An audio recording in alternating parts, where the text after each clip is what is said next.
produces roughly 500,000 barrels of oil per day, nearly all of it by the state. But with the precipitous drop in the price, the country's revenues are down sharply, too. According to Moody's, Ecuador's oil revenues in the first 8 months of the year dropped 55% to $1.1 billion compared to a year ago. Ecuador's oil basket averaged $49 per barrel from January to August this year. But consider this, the 2015 annual budget was based on the assumption that oil would average $79.90 per barrel. Since coming to office in 2007, President Rafael Correa, a self-described leftist, increased government spending dramatically. Under construction, for example, right now, 8 new hydroelectric plants and 6 huge irrigation projects. But now, of course, the revenue tide is turning, so Correa is seeking private investment to help fill the gap.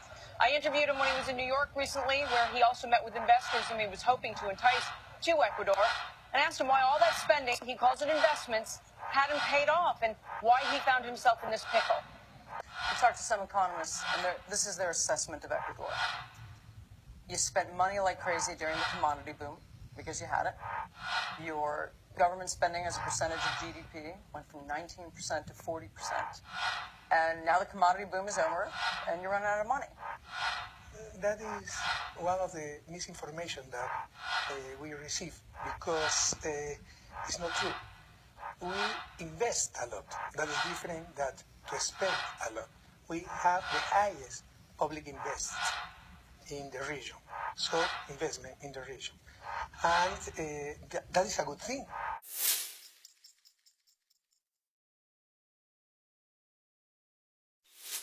So why haven't all the investments that you've made paid off?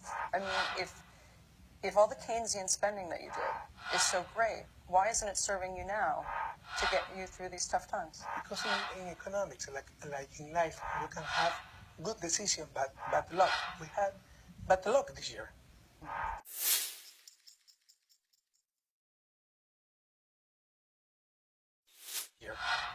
If this progress would have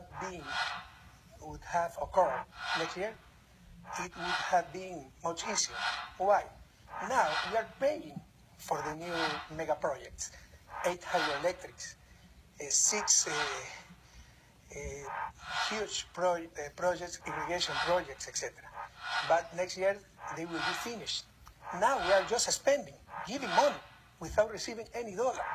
Next year we start receiving the return of this project.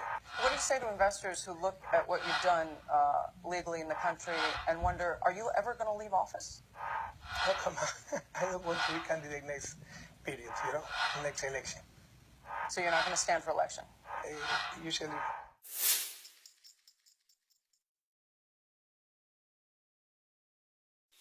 When you read the Committee for the Protection of Journalists, they say the treatment of the press in Ecuador is some of the worst in Latin America. Why do you treat the press?